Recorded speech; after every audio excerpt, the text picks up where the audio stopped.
Muy buenas. Vamos con el capítulo 41 del Génesis. En primer lugar, la división posible que podemos hacer. De los versículos 1 al 7, ahí se nos habla de esos sueños del faraón. Luego, del versículo 8 al 24, es cuando José y el faraón se encuentran, y luego ya del versículo 25 al 36 ya es esa interpretación de los sueños del faraón por parte de José. En la parte anterior, cuando se encuentran José y el faraón, es cuando el faraón le vuelve a repetir esos sueños. Bien, pues del 25 al 36 ya es la interpretación de los sueños que lleva a cabo José y el consejo que le da el faraón. Del versículo 37 al 45 ya es cuando José es nombrado con ese cargo tan importante dentro de la corte del faraón, y del 46 al final, al versículo 57, es ya cuando se nos cuenta, se nos relata esa administración que lleva a cabo José de los bienes del faraón.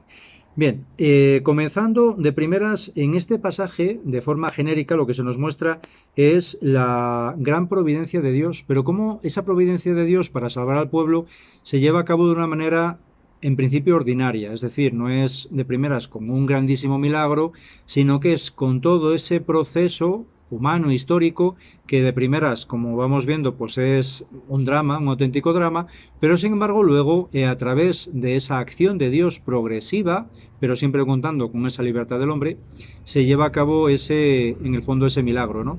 Pero de una manera, como decimos, bastante humana, una manera que incluso uno, viéndola, pues se podría plantear que realmente ha sido simplemente por logros de José. Lo único que José claramente muestra constantemente que todo es por gracia de Dios. Y es lo que vamos a ir también comentando en este pasaje. De primeras, veíamos ya la importancia, se nos muestra en los sueños del faraón, de esos elementos, ¿no?, que aparecen en esos dos sueños. Por un lado, las vacas, y por otro, las espigas. Y luego también que aparece ese número 7, tanto en relación a las vacas como a las espigas, tanto a las buenas como a las malas. Bien, por un lado, tanto las vacas como los cereales era algo muy propio de esa cultura y de esa economía de Egipto. Pero concretamente, además, las vacas tenían una importancia ritual y religiosa para los egipcios, porque la vaca era la representación de dos diosas muy importantes en el ámbito egipcio. Por un lado, de la diosa Isis y también de la diosa Hathor. Ambas diosas eran las diosas de la fertilidad. De ahí también que es ese simbolismo que tiene este sueño, ¿no? Cómo se manifiesta también esas vacas, que por un lado, aparte de ser un bien en Egipto, pero también son representación de la fertilidad, de esos bienes, como lógicamente también son las espigas, ya que esencialmente lo fundamental en el ámbito egipcio era el cereal, era la importancia que tenía, era ese grandísimo granero, Egipto, y luego también por otro lado Mesopotamia, dentro de ese creciente fértil, pues concretamente Egipto, ese granero que abastecía a muchísimas zonas. Ahí concretamente, por ejemplo, para ver la importancia que tenían en aquellos tiempos, se nos cuenta a nivel de los historiadores de la época que los egipcios eran el granero exportador de la antigüedad en estos momentos, y así sabemos que vendían al país de los hititas. Recordamos que los hititas nos están apareciendo, eran originarios de Asia Menor, de la actual Turquía, es decir, la gran distancia que hay entre Egipto y Turquía. Bien, pues ellos eran exportadores, grandísimos exportadores de grano a Asia Menor, a los hititas, en tiempos del faraón Merneptah, del siglo XIII a.C. En muchísimos momentos, pero muy concretamente en este tiempo, sí aparecen documentos escritos de hasta dónde llegaban esas exportaciones del grano de Egipto, con lo cual nos imaginamos la importancia que tenía para este país. Bien, pues entonces están las vacas, están las espigas, y luego ese número 7. Ya habíamos comentado cómo ese número 7 no aparece exclusivamente en la Biblia, como ese símbolo, en la Biblia es muy claro ese símbolo de plenitud divina, ¿no? Bien, en todo ese ámbito ya de por sí el número 7 era, digamos, también representativo de esa perfección, y era un signo también de intensidad y de plenitud. De esa manera, cuando se nos habla tanto de las 7 vacas gordas, como de las 7 vacas flacas, como de las 7 espigas buenas, como de las otras malas que ahogan a las buenas, bien, ahí se nos está hablando constantemente de esa intensidad. Digamos que con ese número 7 lo que se hace es intensificar al máximo, es un poco también como recordamos en el Evangelio, como nos aparece el Señor cuando habla de perdonar 70 veces 7, ¿no? Bien, esa intensidad aquí no está tan vinculado a esa perfección divina como luego, pues digamos, en la palabra de Dios, de forma propia en el pueblo de Israel. En este caso, en estos sueños, estaba contextualizado con la cultura y el ámbito egipcio, porque en el fondo era un mensaje para el faraón, ¿no? Con lo cual es esa intensificación de ese bien y de ese mal, es decir, de esos años de bonanza maravillosos y de esos años también de carestía terribles. Bien, en relación a estos sueños, tenemos datos, tenemos constancia de cómo esto era, ya habíamos hablado de la importancia de los sueños en Egipto, ¿no? Y cómo esto era muy relevante y muy concretamente dentro de la corte. De esa manera os voy a leer también en relación a documentos que hay de la época egipcios, como por ejemplo hay un texto que nos dice: en el año quinto de Merneptah, otra vez de este faraón que decíamos, que comentábamos ahora, del siglo XIII, más o menos del siglo XIII antes de Cristo. Bien, pues dice: en el año quinto de Merneptah, los tirsenos, los ardanos, los licios, los aqueos y libios atacaron en masa el delta del Nilo. El rey quería ir contra ellos, pero Ptah, es decir, el dios Ptah, le apareció en sueños y le ordenó no moverse y enviar tropas a los territorios ocupados por el enemigo. Aquí vemos cómo consta históricamente que este faraón Merneptah habría tenido ese sueño que para él era premonitorio, y a través de esa interpretación de ese sueño, que le ayudan pues estos sabios, bien, pues él entonces toma una decisión. Igualmente se nos habla también multitud de sueños, ¿no? Porque era de grandísimo peso, pero otro sueño, por ejemplo, en relación a otro faraón, dice que vio durante la noche dos serpientes, una a la derecha y otra a la izquierda. Se despertó. Las serpientes habían desaparecido. Era un sueño. Los intérpretes declararon que un brillante porvenir estaba reservado al soñador, es decir, a este rey, el cual, dominando ya el Alto Egipto, habría de conquistar pronto Egipto septentrional y hacer aparecer sobre la cabeza el buitre, símbolo del sur, y la cobra, símbolo del norte. Bien, como vemos, pues son esas interpretaciones que se hacían, y aquí muy concretamente lo vemos en relación a estos reyes faraones egipcios. Bien, pues en este caso es lo que también se nos muestra en este pasaje, en este libro del Génesis, ¿no? Otro detalle importante que quería destacar es cuando en el versículo 14 se nos habla que cuando ya el faraón llama a José, dice, versículo 14, el faraón mandó llamar a José y se apresuraron a sacarlo del calabozo. Se cortó el pelo, se cambió la ropa y se presentó al faraón. Este cortarse el pelo también es un detalle importante. ¿Por qué?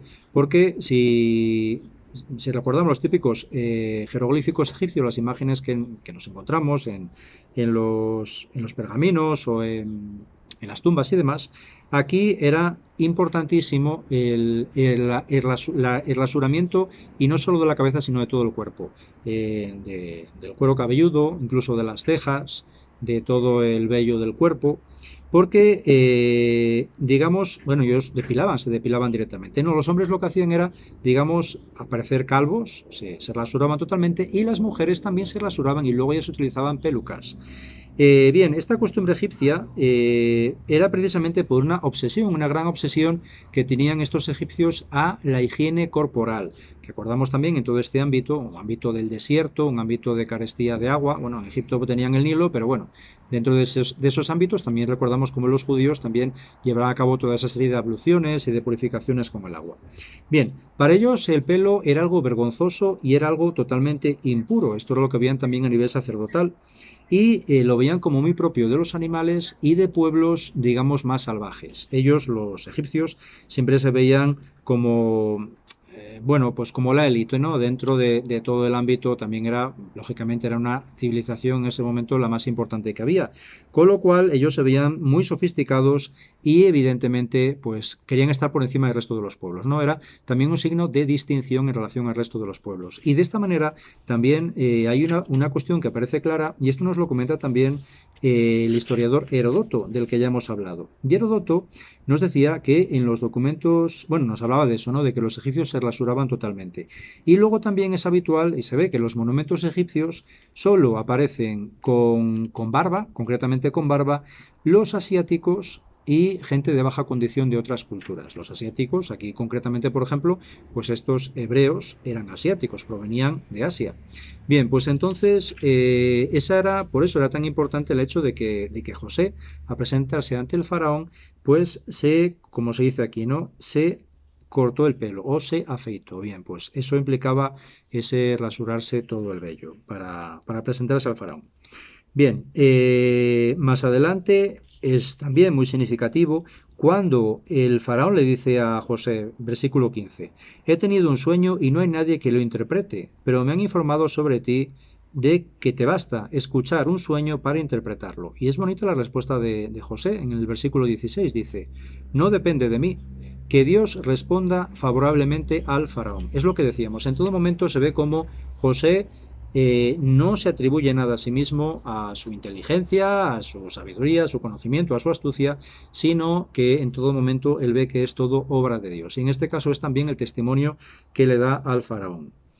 Bien, como decíamos aquí, dentro de esa interpretación que va a llevar a cabo José de ese sueño, bien, pues ahí recordamos la importancia que tenía, como decíamos, el peso que tenían los sueños en el ámbito egipcio, y por ello ahí se podría entender cómo luego, ante esa explicación que da José, el faraón lo ve tan favorable, ¿no? A José me refiero, ve a José como alguien digno de no solo de escucharle y de tenerle en cuenta, sino de darle luego el cargo que le da. Bien, esto nos puede parecer totalmente fantástico, el hecho de que de repente José pase por interpretar unos sueños de la nada al todo, ¿no? Pero sin embargo, dentro de que nos podemos plantear que, claro, estamos en la corte del faraón, ahí lógicamente, pues lo propio sería que se le diera peso fundamental a los de la élite del reino o a los que fueran ya egipcios de por sí, ¿no? Pero sin embargo, históricamente también tenemos otros documentos que nos muestran una cosa muy curiosa, que es como dentro de la corte del faraón se le daba muchísimo peso, se le daba mucha importancia a personajes que no eran egipcios concretamente. Y de esa manera en las cartas de Tel Amarna, recordamos estas cartas que ya hemos hablado de ellas bastantes veces, que es esta correspondencia que hay entre los pueblos vasallos de Egipto y el faraón. Bien, pues en este caso hay una carta en la cual se nos habla de un extranjero semita, es decir, del mismo origen que los hebreos, un pueblo semita, que se llamaba, este extranjero concretamente, Ia-an-Hamu. Bien, esta carta es de más o menos del año 1360 a.C., es decir, en el tiempo en que gobernaba Amenofis IV, el faraón Amenofis IV, el imperio egipcio. Bien, pues este extranjero semita en esta carta se nos muestra cómo es nombrado como hombre influyente en la corte y en el reino, y se nos cita con estos términos en esa carta, literalmente. Se dice de él, dice el faraón en relación a él. Estarás sobre mi casa, sobre tu boca se someterá todo mi pueblo. Bien, pues esto es muy significativo porque estamos hablando aquí de un extranjero semita, como en este caso es José, no se correspondería con José porque estamos hablando, bueno, aparte del nombre no se corresponde, luego veremos cómo aparece en el versículo 45, el faraón le pone un nombre egipcio a José, pero bueno, ni se corresponde el nombre en ningún sentido ni por la época, porque estamos ya con Amenofis IV, es decir, bastante después del momento, del contexto histórico, ¿no? de estos patriarcas. Bien, pero la cuestión es eso, que ahí se nos muestra cómo se le pone todo el peso de la casa del faraón, de la corte, y se somete todo el pueblo a la voz, al mandato de este extranjero semita llamado Ia-an-Hamu. Curioso. Bien, luego se nos habla en el versículo 42 de la investidura. Se lleva a cabo esa investidura con una serie de objetos, el versículo 42, y aquí se nos habla. Se quitó el faraón el anillo del dedo y lo puso en el dedo de José. Lo vistió con ropa de lino y le puso un collar de oro al cuello. Lógicamente el collar de oro significativo. La ropa de lino era la ropa propia de la corte, era una ropa, pues eso, una vestimenta blanca de lino puro. Y luego el anillo del dedo, bueno, pues igualmente como habíamos visto con Jacob, ¿no? Ese anillo que era de grandísima importancia, ya que era el sello que se utilizaba para sellar documentos reales. Es decir, que eso da, digamos que da imagen, ¿no? del peso que se le da en este caso a José cuando se le otorga ese anillo para que pueda sellar los documentos reales con el sello del faraón. Bien, y luego en el versículo 45 ya se nos habla de ese cambio de nombre. Y el faraón le puso a José por nombre Safenat, Paneach. Bien, Safenat Paneach, que significaría el Dios dice que él viva. Bien, es un nombre absolutamente egipcio, mientras que José era un hombre hebreo. Y es curioso, bueno, también luego se le da por esposa a Asenac, también nombre egipcio, hija de Potifera. No hay que confundir con Putifar, que es un nombre similar, pero no es el mismo nombre que el del eunuco en la casa del cual había trabajado José.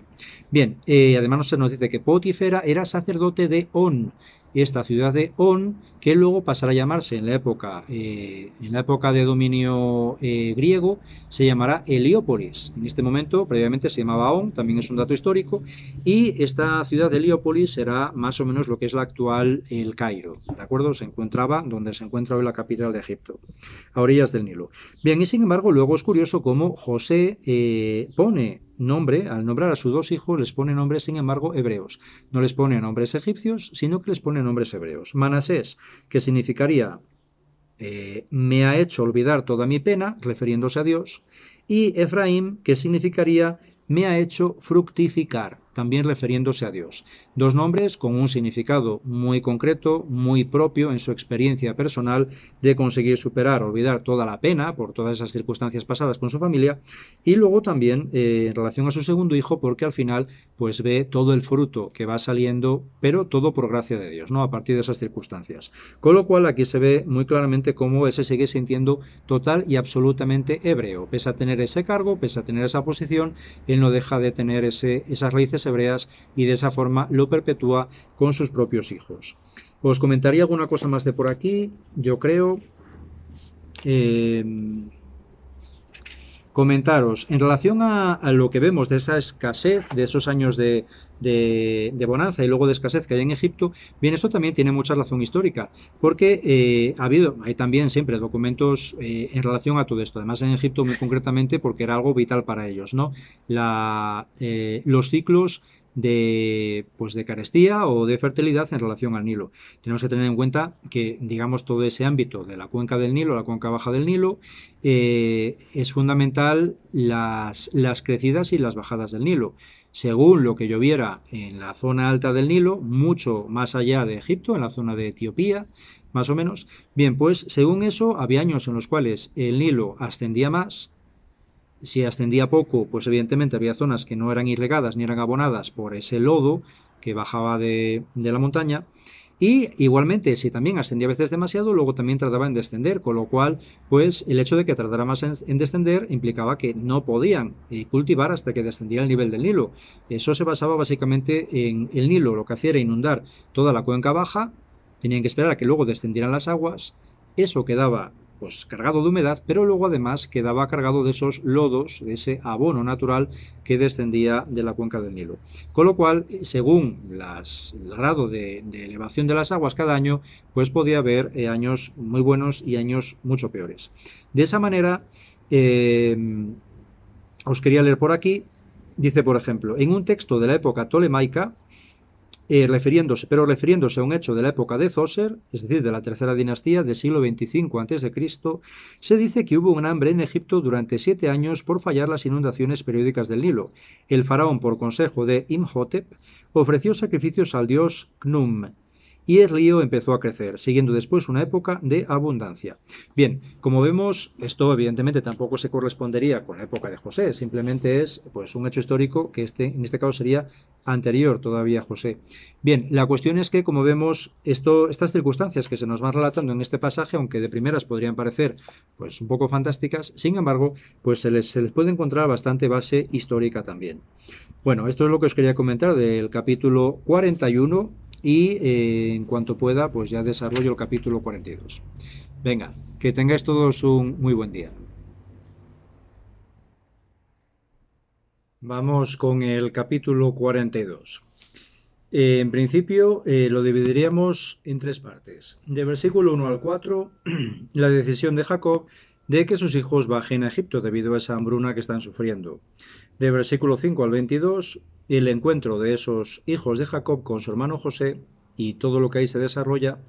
y del 23 al 38 hasta el final la vuelta de estos hijos de Jacob y el reencuentro con su padre. Voy a intentar ser así muy escueto porque voy a unir este vídeo con el anterior, con lo cual, en esencia, por un lado, tenemos aquí, bueno, os quería comentar, ¿no? En relación también vinculado con lo anterior.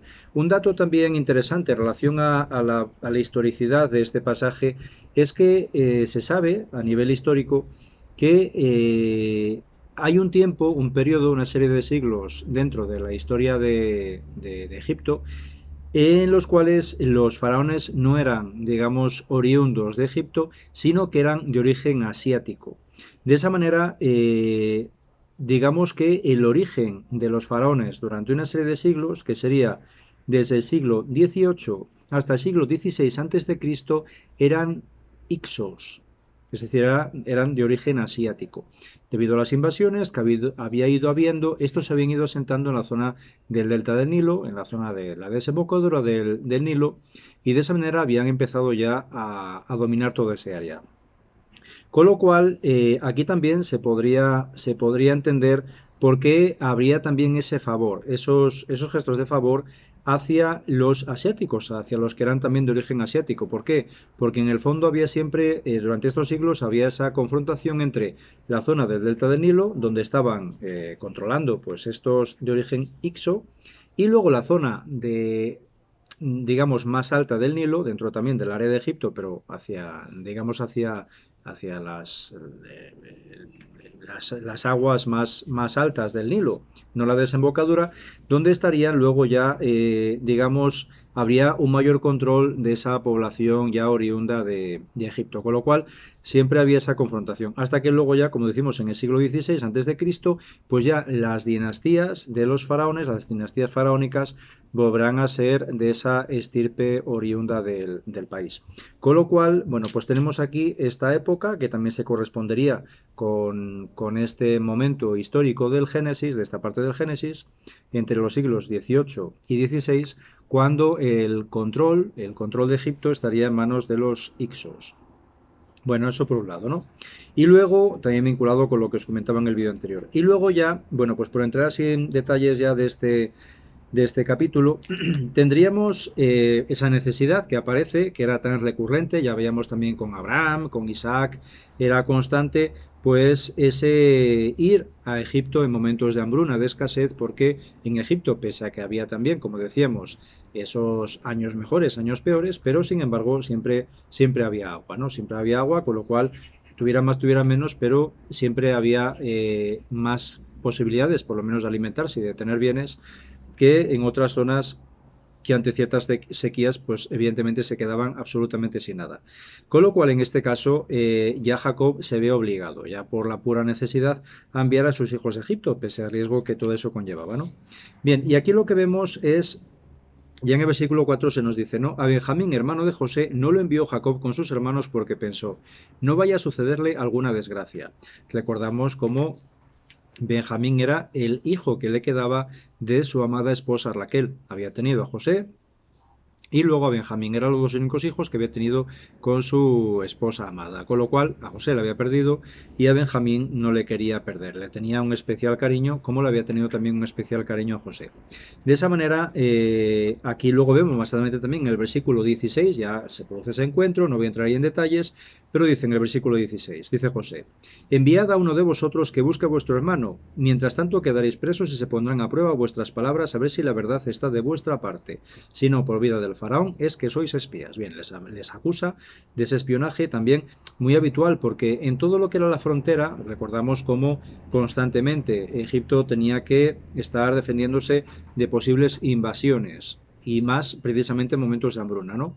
No solo de invasiones de grandes potencias, sino de invasiones de pueblos que estaban desesperados. Con lo cual ellos permitían el acceso, cierto acceso, pero evidentemente con un control. Y de esa manera en aquellos tiempos siempre esa frontera entre Egipto, África y Asia estaba llena de fortalezas precisamente para evitar que pues entrar alguna invasión, ¿no? En este caso, pues también les acusa de que pudieran ser posibles espías que fueran a tratar de descubrir cuáles podían ser los puntos débiles del país.